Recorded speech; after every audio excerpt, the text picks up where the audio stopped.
Unspoiled Network podcast. This is Spoil Me, covering One Piece. Episodes, I was about to say 3, but no, we're in the 400s now. 408 through 410. Landing the all-female island Amazon Lily. Hurry back to your friends, the Maiden Island Adventure, and Everyone Falls in Love, Pirate Empress Hancock. In these episodes, we have got a Wonder Woman situation, folks. Everybody, all hands on deck. We are at an Amazonian island. I didn't see this coming at all. Welcome to Spoil Me.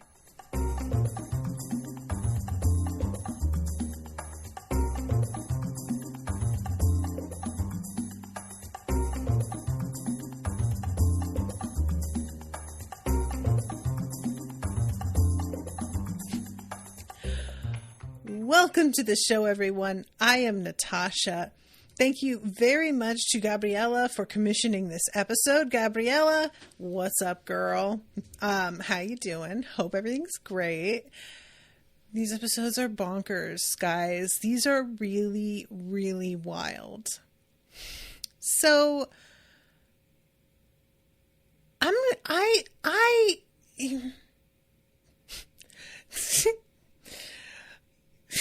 don't even know where to start, because the first of these episodes is a lot of physical comedy based around the fact that all of these women, and we're talking cis women here, obviously this is like a very cis normative show, so and heteronormative. So we've got this island that Luffy winds up at because he gets sent there by Kuma, who I know that this isn't even like really a good or even an actual joke, but I keep thinking of him as Paw Patrol in my head. And I just don't, I want to get rid of it. I don't like it, but it's there and it's kind of wedged in, and I think it's here to stay.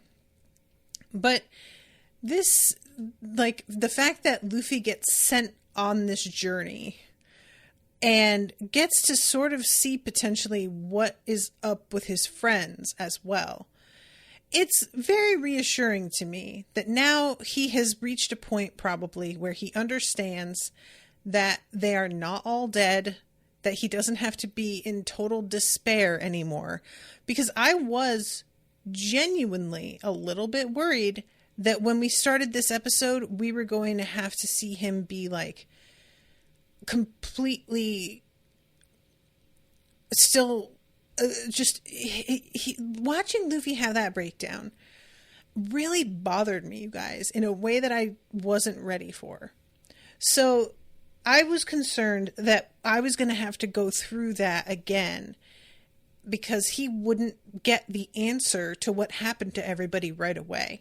But we find a way around this a little bit. So first I gotta start things off with Captain Handsome, who is desperately trying to figure out how to wink and not look like a complete madman. He gets a call, and I love when they call him Duval, and he apparently doesn't want to go by that anymore by the time we get to that, like, the next scene where he's hanging out with them. But for now, he accepts Duval, and he's like, all right, guys, gather together. And I really enjoy the pride of the Rosy Life Riders. Let's see, I'm at a bay by Island 42. All right, men, listen up. The pride of the Rosy Life Riders is on the line here. We can't lose. Now, come on, Motobalo, go! This is his loyal steed, who has a kind of low top speed. But he is thinking to himself about how he felt the shock waves and that he's hoping that all of their friends are okay. And I wasn't really aware they were even still around, these guys.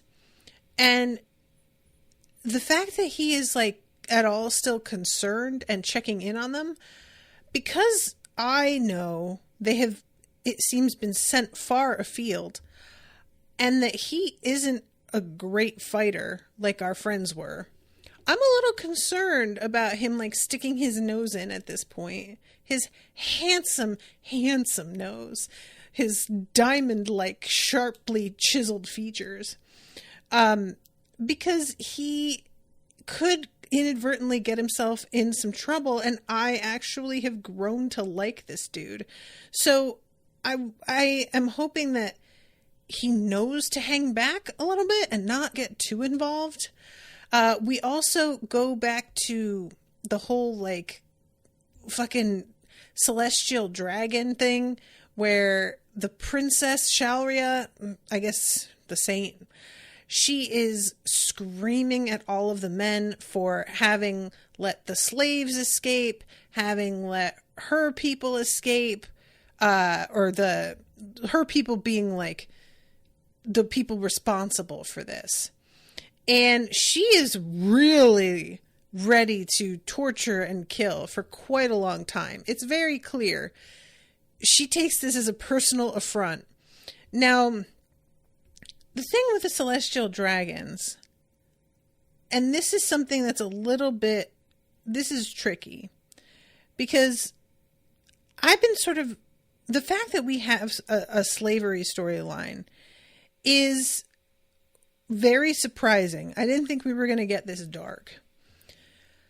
But also, they have made every single one of the celestial dragons so, like, cartoonishly evil. And I'm kind of wondering if we're going to get a celestial dragon who doesn't seem like quite such a two-dimensional villain. Because, and here's the thing with me just sort of hoping a little bit for more dimension. I want there to be a sense of why these guys have managed to maintain power. And being this awful, it's so hard for me to understand them managing to continue subjugating and nobody, like, I guess I also don't really understand what kind of power they have inherently. So we haven't really seen a display from them. And maybe that's the reason why they've managed to continue running things for this long, is just because they can beat the fuck out of anybody who tries to come up against them. But I haven't actually seen that. So I'm starting to get to a place with these guys that I'm like, really, they're so uniformly awful to everybody that I can't buy anymore that they're in charge. Does that make sense? Not to say that terrible people can't be in charge, but there's just like the tradition of this isn't quite enough for me. And I think also there's a part of me, and I understand and I admit that this is probably getting a little bit too like esoteric for a kid's story. Which is what I always talk about One Piece as being. And I stand by that, even though plenty of adults enjoy it. It feels much more geared towards like tweens to me. There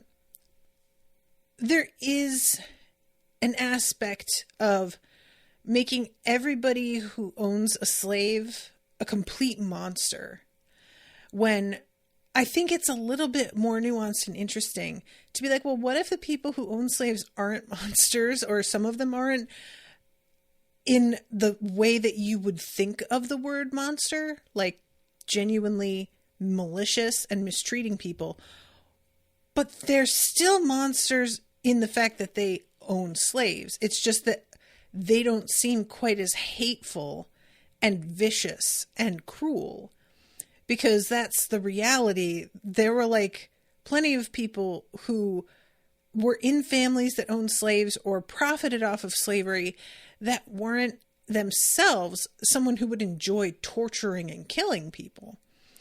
But who accepted this as how the world works, you know?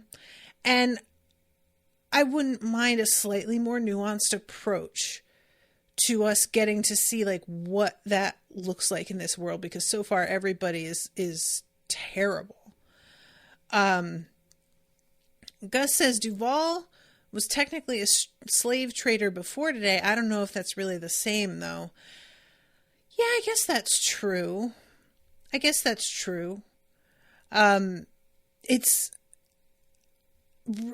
It's like so in the rearview mirror, I guess. We didn't actually see him doing it. It sort of was over by the time we like met his character, you know?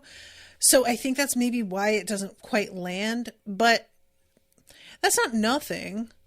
But anyway, so they're asking like, what do you think is taking the Straw Hats for so long? And they're thinking, well, we heard that things are kind of a mess at the port right now. Pirates and Marines are fighting like crazy. I hope they didn't get caught in that. And I'm like, that's the thing. They did, though. So Duval says to all of them, we've got to guard their ship with our very lives until the coating craftsman shows up and takes over. Don't budge an inch.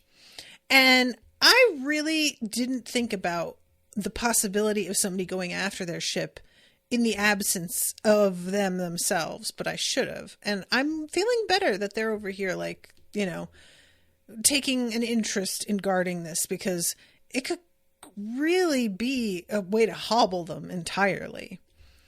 Then we go back to the bar where Hachi is laying down covered in bandages, and we've got Kami talking about how like worried she is about the Straw Hats, and she's saying like, I really hope you're right. Papagu is saying that she's getting upset over nothing and getting him worried about stuff over nothing, because we've seen how strong Luffy is and there's no way that he's going to get beaten in a fight. And he, you know, he's just kind of getting impatient with her for worrying at all and saying that it's kind of infecting his vibe. And then Shaki chimes in and she says, look, I'm not saying he's not strong. He is. But it's possible that it's not going to come down to who's the strongest. That may not be all it takes. So even though he is strong, I wouldn't get complacent about the fact that he's like certainly going to come out on top, because they're going to be in an ocean with waves bigger than they've ever seen. And she then says, it's quiet. Can you hear it? Little by little, the tides are changing. And we get a kind of cool shot of the exterior of this whole archipelago.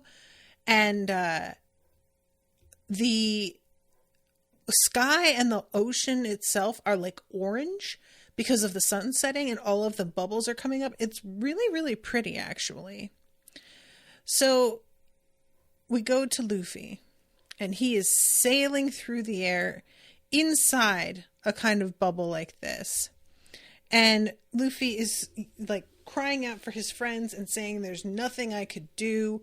That warlord is going to pay for this.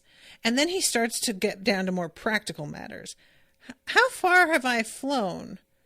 How long is this going to go on for? And where am I going to land? And all of these things. And he remembers that one guy talking about how he said that if, you know, he does this, the hit will send you flying for 3 days and 3 nights. And it's sort of fun outside of Luffy's like specific area. You can see even the toes around this like bubble that he's in, like the paw print shape. I think that's fun. So Luffy decides he's bored and that he's just going to let himself sleep. And I think that's a very wise idea. So he closes his eyes and he is just thinking about how his friends are hopefully okay, like he is. And we get a really cool, like Milky Way sort of looking sky that he's flying through. It's really pretty. This is extremely soothing, in a lot of ways. So he sails right between some sea kings that are battling, that like watch him go by and seem a little bit bemused by him. And eventually he lands on an island. He's like still asleep. So when he lands inside a giant paw print, because that was like the shape of the force that had sent him flying, which is kind of fun. And he wakes up and is in a bit of a daze, and he is trying to figure out which way to go, remembers his Viva card, and is deciding to follow that. What he doesn't notice is behind him this giant boar that has decided that Luffy is the perfect creature to eat for lunch. And it keeps trying to go after him, and he inadvertently is dodging it without even noticing it. When he goes off to the Viva card to follow it, it chases him. And it's like right behind him. And he's running in such a way that I at first thought he had caught sight of the boar and realized that it was after him. But then it becomes pretty clear he's just like very, very eager to see his friends. There's an urgency to that, but it has nothing to do with knowing that the boar is there. And he eventually runs right up against like a wall of, like, it's like a cliff. And he's standing there looking at it, and the boar is watching him and sort of like thinking he's got him cornered. So Luffy decides, well, you know what? I can handle this. And he does his gum like pistol thing and punches a massive hole in the rock. And this is when the boar begins to sweat and realizes, like, oh, I may have misjudged this little morsel that I thought I was going to just pop in my mouth for a late afternoon snack. Maybe I don't want this smoke after all. And it's thinking this just as Luffy is like, ooh, I'm really hungry, man, and I can't do much more if I don't get something to eat.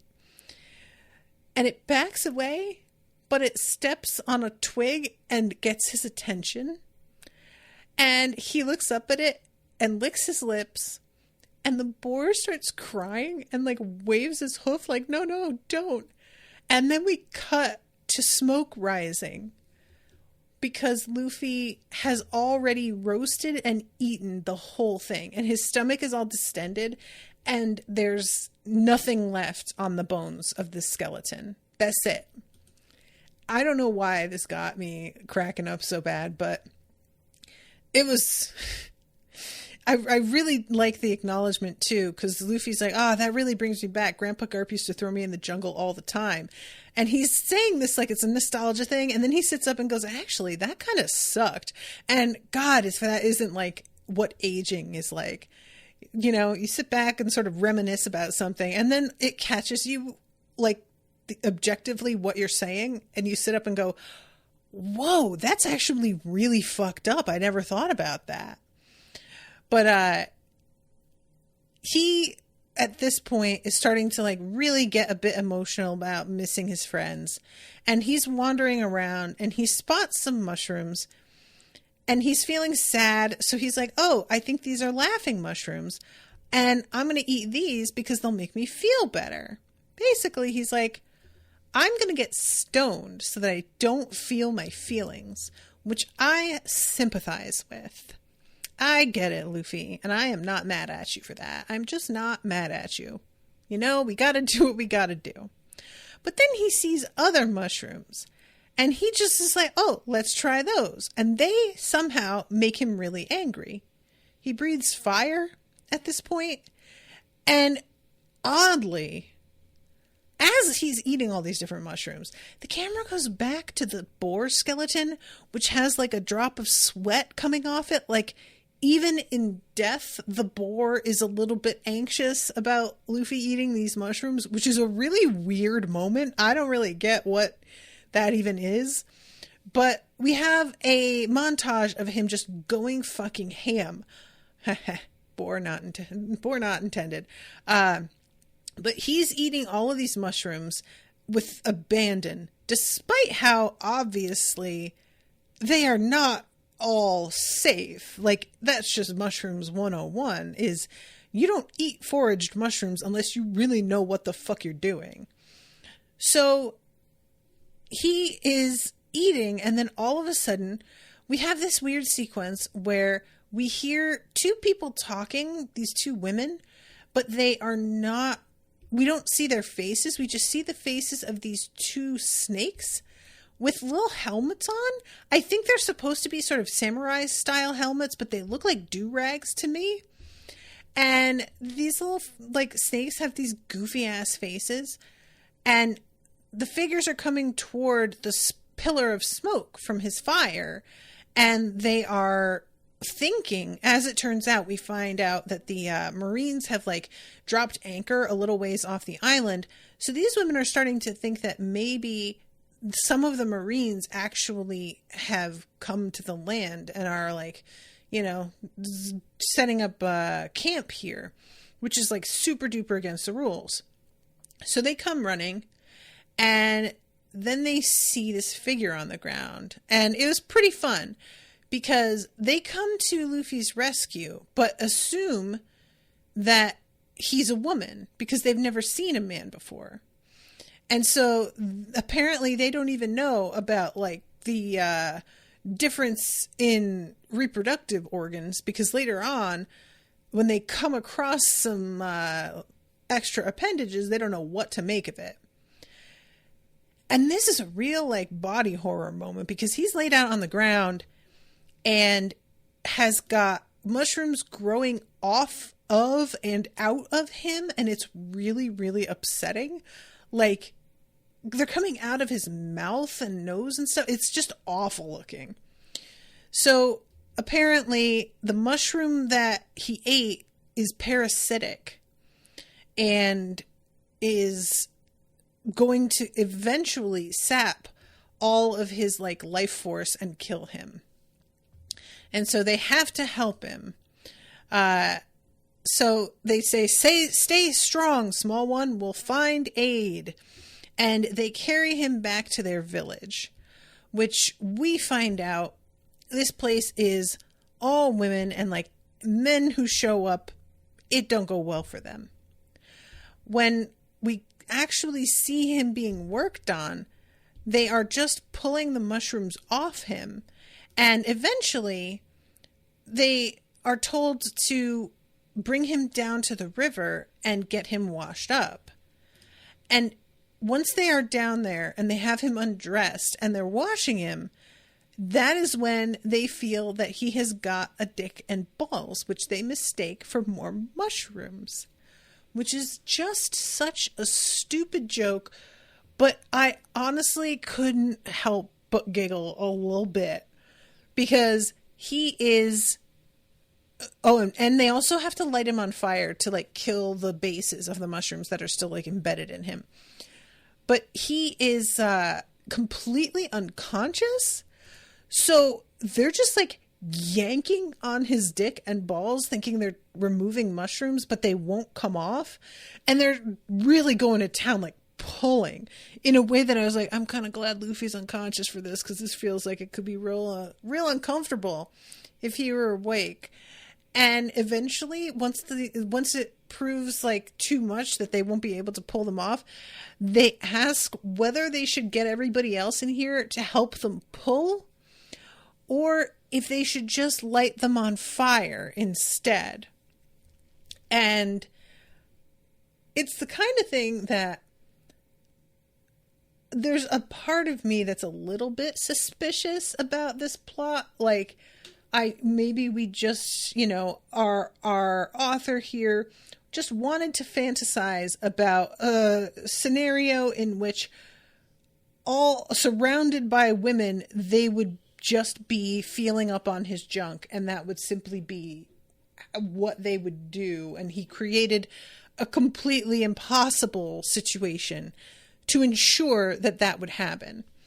But the violence with which they're doing this, it makes me kind of second guess that.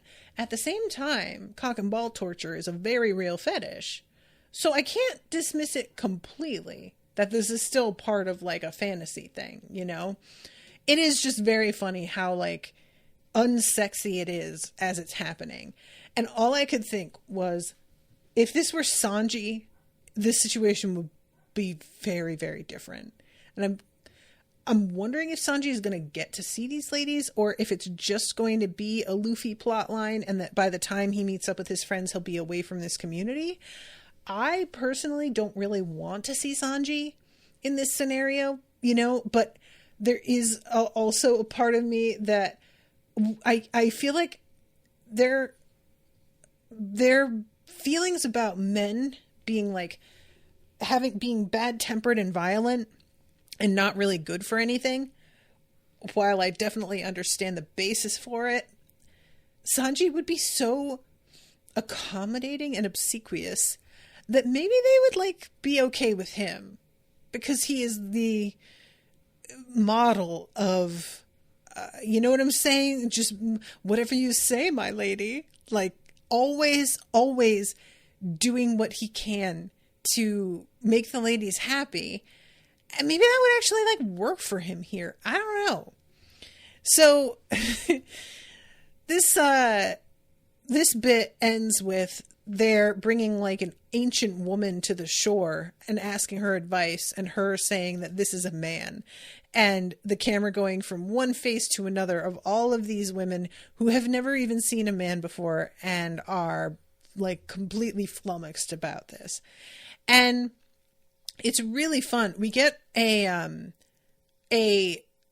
look at like the exterior of this island, and Amazon Lily is the name of the island. And there's like a rock formation in the center that I guess has been like carved to look like a bunch of arched snakes' bodies and heads. And they have moss like growing on their backs. It's so cool, you guys. I really love this design. Like, I think in terms of actual structures, this might be one of my favorites of the series. It's just really, really neat looking. I still stand by the archipelago as being like the coolest overall idea because of the bubbles. It's like hard to beat. But this just looks really, really dope. And then we get the voiceover of them being called the Kuja, these women. Woe be to the man who dreams of this island, and woe be to the man who seeks it. For if they shall ever set foot upon its soil, death surely awaits them. And I will say that, you know, anytime that you have a man writing about an all-women community, you gotta be a little bit, like, suspicious about how it's gonna be. And I will say that I really appreciated that there's at least a representation of many, many different body types. Everybody's the same race, pretty much. They all look pretty white. There's a couple exceptions where they don't, but like mostly. And other than this one old lady, they do all seem to be very similar ages. There's a couple of small, we see like a very small girl a little bit later. And of course we have the old lady here, but that's enough. Like, you know, I feel like actually pleased. The one woman named Sweet Pea, who she's got like a very bodybuilder sort of look to her. I really appreciated that there were no like jokes about that. And I feel like that's part of the advantage of not having Sanji involved, is being surrounded by women he would think of as immediately like a fantasy paradise. But then we would get the occasional joke about the type of women that he doesn't want to be around him. And I'm really not interested. But Luffy is so not sexualizing these ladies at all that their attractiveness simply isn't a factor for him to consider, because that's not how he's seeing them. That lens isn't there. So it's much more about them as people and what they each bring to the table. And like when I say different body types, I mean fat and thin, as well as very huge. Like there's a woman who definitely is part giant. And of course I started to think about the Steven Universe. I just want to see a giant woman, a giant woman. If you guys haven't watched Steven Universe, highly recommended. But she, I assume that this entire like plot line spawned a whole lot of slash fic. Like there's literally a point in the next episode where one of the Marines yells for her to keep bossing him around with like big heart eyes because he likes being dominated, clearly. So I was like, oh, okay, I thought we were gonna have this be subtext, but it's just text. I am okay with that. That's fine. But yeah, this the community being able to like, they're portrayed in as respectful a way as I could reasonably hope for, I think. And we have a whole like bit with the narrator talking about how they don't need men. Like occasionally one will leave and come back with child, but otherwise, and they always give birth to girls. Don't know why, but otherwise they have this like really cool sort of self-contained economy, and all of them wear a snake as a sort of accessory. They all have it styled in different ways. Some of them have it like around their neck like a scarf. Some of them have them around their waist. The snakes, as far as I can tell, don't speak or really do much, and maybe we just haven't gotten to see it yet. But because there's like a serpent princess, I'm wondering if this is simply meant to be a mark of your community, or if they serve a particular purpose. Because like I'm trying to look, I guess some of the women, very occasionally there's one that doesn't have one of these snakes, but it's very few and far between. Because there's like one woman who's chopping fruit. There's another woman who's sewing. Another who seems to be planting rice. And when they're doing like chores and stuff like that, it seems like they don't have the snakes with them. But if they're just like walking around town and shopping or doing something that isn't work related, that's when they have the snakes with them, I guess. And of course, all of these women, and this is like the exception to, oh, Gus says the snakes also function as their bows. I forgot. Thank you, Gus. This is the one exception to me saying like portrayed with as much respect as all of these women are as scantily clad as it's possible to be and still be obeying the requirements for like television. They are all wearing two pieces. All of them are either in like briefs and a bikini top, or like a sports bra and a loincloth. Is something like this. It's always very teeny tiny. Another thing that is in its favor, though, is that even the fat women are in these totally skimpy outfits, which is the sort of thing that if you are somebody who notices this stuff, you'll get what I'm saying. A lot of times, fat women's bodies aren't given the same clothing styles on TV because it's not what anybody wants to see, quote unquote. And unfortunately, we even run into this in like the Barbie movie. There's a fat Barbie, which I really was pleased by. Like that was a surprise and I didn't expect it. And I was like, oh, okay, cool. But there's a scene when they're all gathered around Barbie on the beach on like a set of risers kind of. And all of the Barbies are in these like sort of traditional Barbie bathing suit designs that they look kind of normal.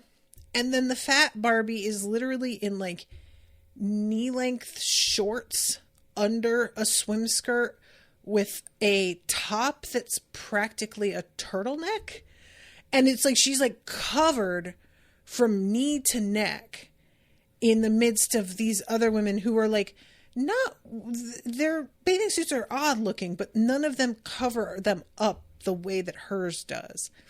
So this is always a thing. It was also a bit of the complaint when a lot of people saw the promo material for Melissa McCarthy as Ursula, that she is wearing, traditionally the Disney's Ursula has a strapless top, like it's part of her octopus look, but it doesn't go up over her shoulders or anything. It's just like the strapless edge coming up over her tits like a strapless dress would. And Melissa McCarthy, they have her in like a full up all the way up to the nape of her neck, cutting down in like a V-neck, but then flaring out even over like her upper arms and shoulders. They have her covered up so much more. And many people theorized that this was simply because she's fat, you know, and Ursula is supposed to be fat. That's a big part of the look of her character and why so many fat people cosplay as her, because there are precious few fat characters in cartoons that are fun to cosplay as. And for them to just be like, yeah, we're not doing that, you could look at it as either a purely in a vacuum design choice, or you could be realistic about how infrequently fat women are permitted to show their bodies and admit that that was likely a factor of just not wanting to show a fat body. So as much as I want to like kind of snort at the fact that this all women community, they're basically prancing around in string bikinis all the time, I really do appreciate that no matter what their body type is, they're prancing around like that. And that is pretty gratifying. Like, it's just not something that you see. And we get a really fun wrestling match between a couple characters named Poppy and Pansy. And I think it's Pansy is the redhead, the real giant fat one. And she just knocks Poppy out. And it's like a devastating blow. So then we have the moment where Luffy wakes up. And he's been bandaged up, but is naked otherwise. And all of the women are looking through the bars at him and just fascinated with the whole, like, the fact that he has a totally flat chest and shaggy hair. And they're all really curious about him. And I was like thinking to myself, I bet Luffy is not going to be fazed at all by the fact that he's naked. A lot of other characters would be, but I've got a feeling it's not really going to bother him. And that is correct. He wakes up and it takes a moment for him to even notice that he's naked. And once he does, he's just kind of like, oh, whatever. This moment, you guys, is so... He doesn't remember what happened. All he recalls is like eating those mushrooms and, you know, landing here and stuff. And then he notices his hat's missing. And there's a woman in, I think it's Sweet Pea, who's wearing it. And he reaches out with his rubber ability and grabs it. And all of the women assume that means that all men have the ability to turn themselves into rubber. And I love this, guys. Not only that they're just attributing anything Luffy does to, like, that's male behavior, but also the fact that, like, he is naked and does not give a shit. But the one piece of clothing that he's like, I will get that back at least, is his hat. And he is insistent upon it. So he grabs his hat back and they're like, so what's your name? And he says, oh, I'm Luffy. And then, oh, that's weird. I'm naked. It's kind of breezy in here. Anyone know where my stuff went? And like I said, he's just so chill about it. There's not a panic, oh my God, and covers himself up, goes and grabs the blanket. No, he's just like, well, I mean, I'd kind of rather not be naked. It's a little bit chilly. So at this point, I can't remember what her name. Oh, Margaret. Pardon me for asking, but before you get dressed, could you please tell us what's in that little bag that's between your legs there? Bag? Come on. You don't know what those are? Those are my family jewels. And they all think they're actual jewels and want to cut the bag open and look at them. And when he won't do it, Margaret accuses him of being a cheapskate, which I thought was pretty funny. Like, I actually really liked this. This joke is so childish and immature, but I'm not mad about it. I just am not. So Luffy gets a batch of clothes because his were shredded. And Margaret says, I made these for you. They're exact versions of what you had, but I just added some improvements. And then he puts them on, and he is feeling a bit of a way because the vest has flowers all over it that she's like embroidered or I don't know what. And Luffy, this bummed me out a little bit. Luffy reacts pretty badly to this. And what they needed for the episode is for Luffy to get upset about something so that the ladies could have a really strong reaction to him, because it would seem like he is about to lose his temper. So I understand needing to, like, you know, insert a little plot point that would rile him up. But I don't like thinking about, like, fragile masculinity Luffy. And he, like, there's lace edging to this, and he finally is just like, what the hell is wrong with you? Are you trying to make fun of me? And all of the women back up and immediately pull their bows and notch their arrows and are ready to fire on him and are like, this is what we thought all along. Finally, he's showing his true nature, because as a man, he's always got to be pulling shit. He's growling and snapping like the beast he is. And Luffy very quickly realizes that maybe he misstepped here. And he says, like, hey, I'm sorry for getting so upset when you were nice enough to, like, make me these clothes. But also, you guys just said that you saved my life, and I don't even know what happened. So could you tell me what went on there? And one of the women explains about how the mushroom thing went down. And he is like, oh, okay. Well, thank you. I appreciate that. Sorry for flipping out and complaining about the clothes. Just don't shoot me. But the main leader here, she's got dark hair and like purple eyeshadow. She is saying, first, your apologies mean nothing. Secondly, you're not allowed here as a man. You're supposed to be killed. Thirdly, Margaret is probably going to be tried for bringing a man into our midst, which is really unfair, because if you don't know what men look like, how can you not bring them into their midst? Because you aren't educated enough to be able to tell a man from a woman. That feels like you should have taught them the basics so that they don't do that by mistake. But anyway, she's trying to convince him, like, I'll kill you and then we can keep this whole incident secret and it doesn't have to go any further than this, which I did find funny because literally the whole town is here. That is super not secret. I mean, somebody is going to tell, like, it's too late, girl. This isn't going to be secret. That's the end of that. Gus says, that's one of the rare times the joke translates pretty well. The word for testicles in Japanese is kintama, which sounds the same as golden balls. Also agreed they should have just did the getting mad part when he got mad about them wanting to take his balls off to look at them. That's a good point, Gus. We didn't need the clothing thing. It could have just been like, you want to cut my balls open? What the fuck is wrong with you? So this is when he tries to be like, my friends want to see me.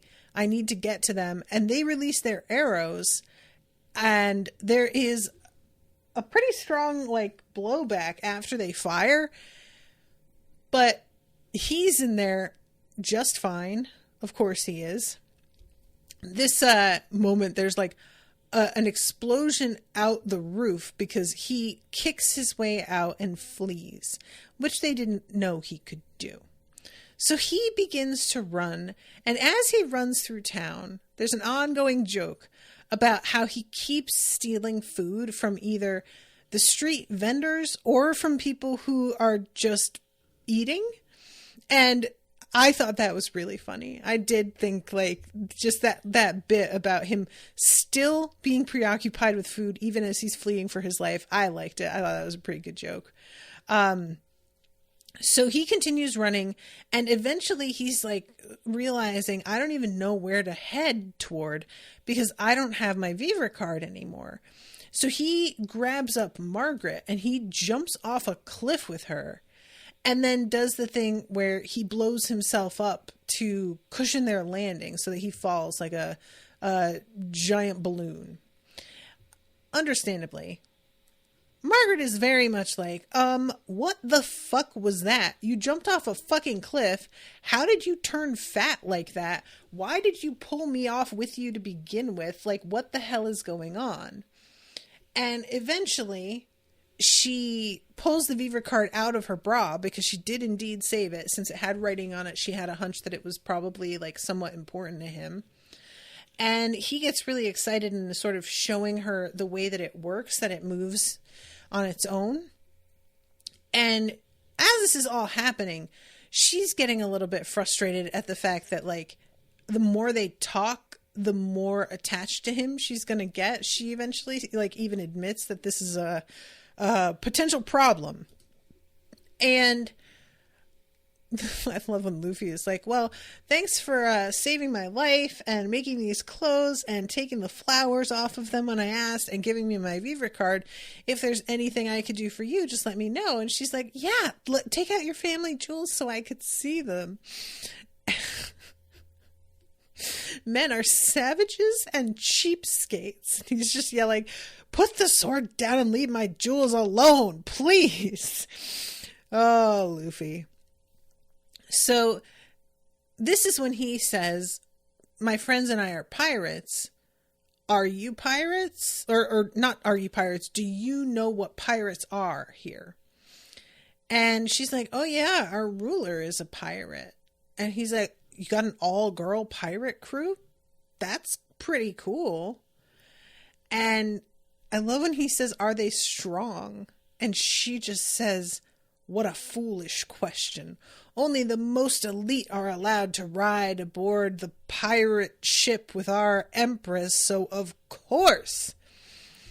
And she just looks out into the middle distance and is like, all of our women are, you know, in awe of the Snake Princess, Boa Hancock. And I have to be real, the fact that her name is Hancock is a real weird choice. Like, why we gotta put the word cock in the name of the leader of the all-woman island? I'm just asking questions, that's all. I just want to know what that feels very pointed. I'm just saying. And this is, you know, the end of the episode is her saying, like, truth be told, her and her sisters are our heroes. And we get to see the ship, and it's coming upon the marine ship, which a couple of the lookouts on the island begin to alert the rest of the community that their princess has returned. And everybody's starting to be like, shit, we're really going to have to do something about this fucking man on the island because she's going to be mad about that. And she could be here at any second. So then we jump into the next episode, which is mostly hanging around with the Snake Princess, who I keep wanting to call the Serpent Empress. And that is not it, but I also kind of prefer it. Luffy isn't really thinking things through as usual. So he's like about to leave and go find his friends. And then he sort of stops and realizes, I guess I'll need a ship actually. Which Margaret is like, man, you really are moving a little bit too fast. And she says we don't have any ships. We're in a calm belt. And we are surrounded by sea kings. So the only ship we've got is the one that the princess is on. She says castaways do occasionally make their way to our shores, but almost always as corpses, which I'm going to just assume that they like are fully clothed, because these women should know what a man looks like if they're dealing with corpses, but they don't. So let's just pretend that they're all wearing, you know, a full 3-piece suit and everything is discreetly covered up. But yeah, the ship is pulled by 2 poisonous sea kings, so nobody dares to like attack it. Luffy is just like, God damn it, maybe I should just build a raft and paddle my way there. And just as Margaret's like, that's a joke, isn't it? He tells himself, oh, that's actually an amazing idea. Why don't I do that? And we jump ahead to him standing on a raft that you could barely call a raft. It really just looks like a bunch of trees that got like temporarily lodged together in like the eddy of a river. And they break apart under him almost instantly. So, of course, since he can't swim, he goes plummeting to the bottom, and Margaret is once again obliged to save his life. And she rescues him and is like, hey, I did not have to do that, but I keep on saving your life. And honestly, I'm getting kind of tired of this. Like, you should have just run. Why did you have to cling to me of all people? I don't want anything to do with this mess. This is getting to be an issue. So he's laying there on the ground while she's looking at him with this sort of like regretful expression. And she finally like knocks an arrow again and is pointing it at him and is like, maybe I should just kill you before I start to get too attached to you and finish this problem before it starts. And Luffy says, why do you even want to shoot me? She begins actually firing at him, and he's dodging while he asks her the question. And he pulls out one of the arrows because they are going into the stone like a foot deep. And he says something about how these arrows are going hard, but they aren't made of anything unusual. And she says, well, they're imbued with our haki. You're mocking me, aren't you? And he says, haki? Never heard of it. So I guess he just doesn't remember pretty much anything from the human auction. But it is funny to me that she says, are you mocking me? As if him pretending to not know what haki is, although we know he really doesn't know, as if this is like such a common thing that not knowing about it is absurd. It just like, you know, I think it's surprising there's a community where we've got haki as such a matter of course that everybody uses it when our friends don't even know what it is yet and have only just stumbled across a person who can use it at all.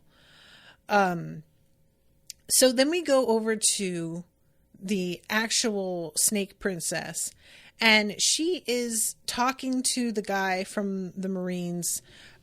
He is, I can't remember, he's an admiral, I think, and he is kind of feeling himself because they killed one of the Sea Kings over here. And there's a deal that they've got going. It says the agreement between the Kuja and our government forbids us from getting closer than 3 kilometers from your island.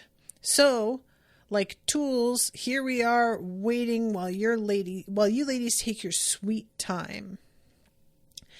And as he's talking to her, a couple of the Marines are whispering that there's a rumor the princess can turn men into stone.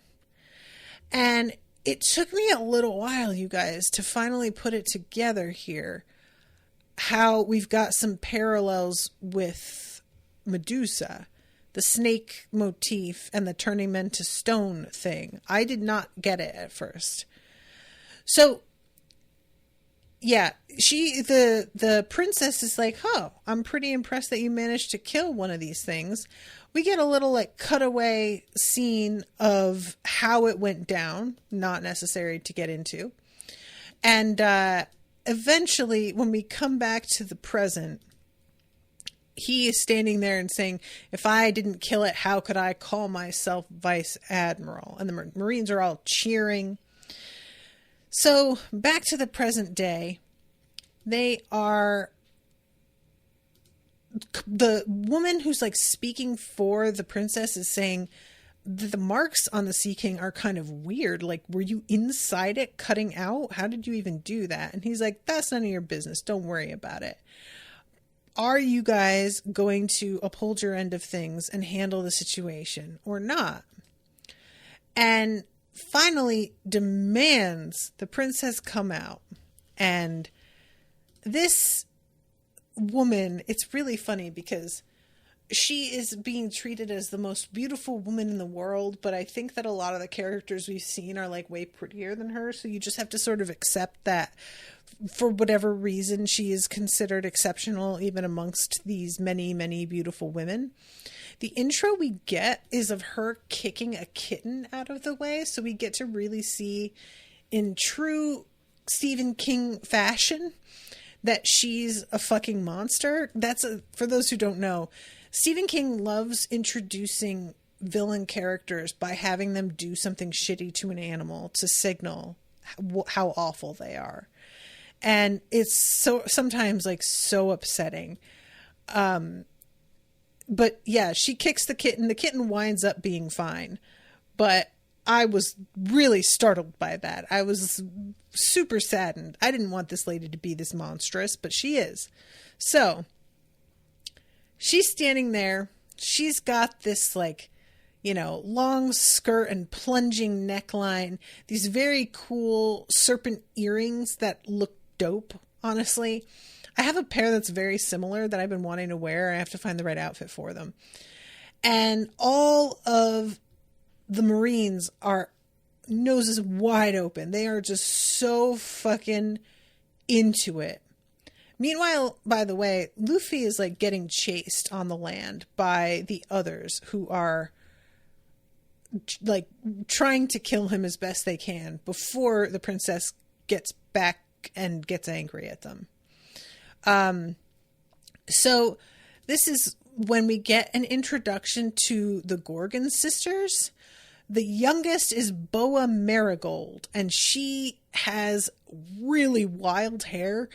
The other is, Boa sort of Sandersonia, and she has green hair and a snake-like tongue.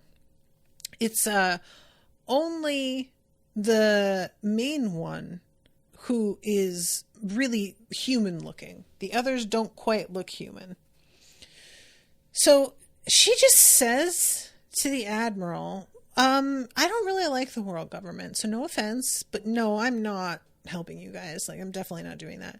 Also, I want your stuff. So it'd be great if you would just give me all your stuff. And please don't whine about it. If you can do me a favor and just do it without fucking making a big deal out of it. And the Admiral's like, the fuck? You think we're really going to do it? But then he turns around and all the men are carrying shit off of their ship to her. And the Admiral's like, what the fuck, dudes? And they're like, hey, sorry about it. We couldn't resist. And they go ahead and it seems like they're going to stop.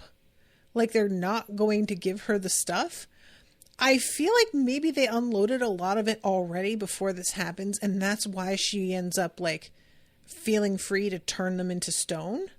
But you don't really see them like going back and forth, so it wasn't totally clear to me. I'm just going to assume that she got everything that she wanted, because she just seems like the type of woman that gets everything that she wants. You know, she just does. And she tells him, all right, well, if you want to play it the way you want to play it, I will transform all of you guys into stone, and you can just tell them that's what happened to them. And the men start to get anxious and are saying, oh, I've heard about how this is, you know, this could happen. That one ship was discovered with just like a bunch of weird statues on it. But the admiral is not hearing it and is like, you're about to have a little temper tantrum? I don't think so. So she's like, all right, I guess if that's how you want to play it. And she stands up and she says, the reason that I can do whatever I want, I could kick a kitten and yank off your ears and even commit murder, but the world would forgive me, is because I am beautiful. And she says this, and all of the women start cheering, and the men lose their minds. One of them yells out, "You can abuse me all you want, Your Highness."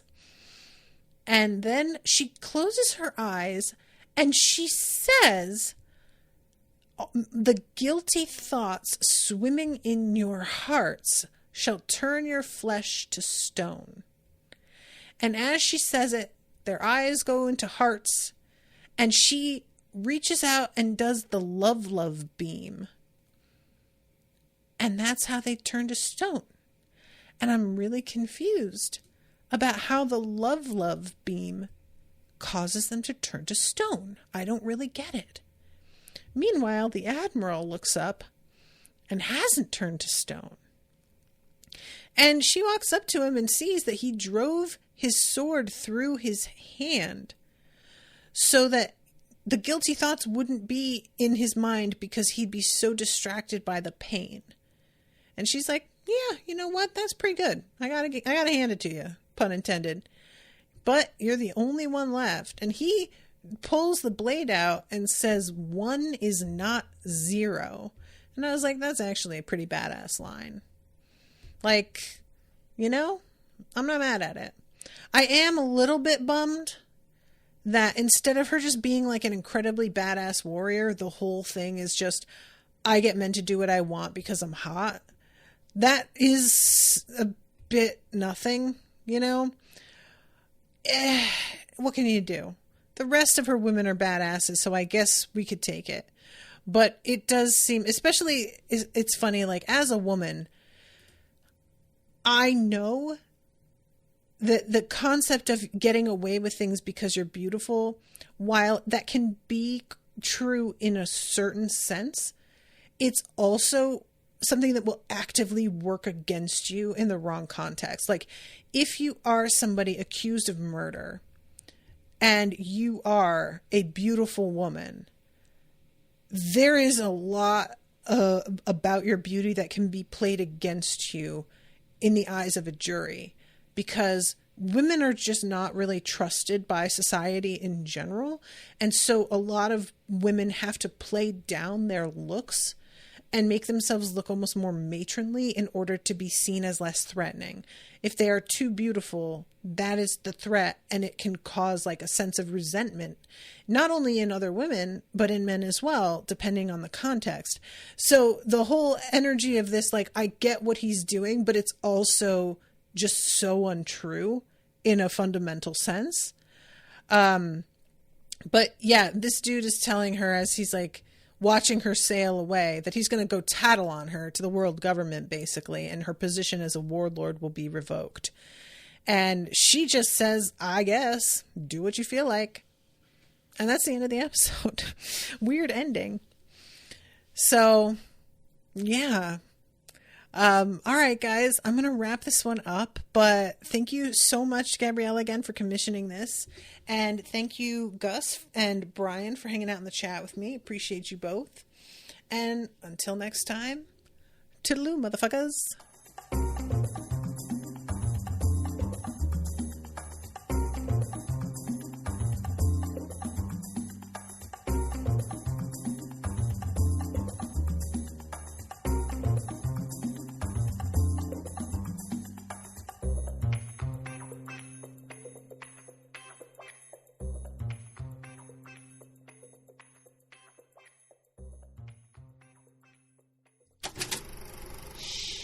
That was an Unspoiled Network podcast.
Unspoiled Network podcast.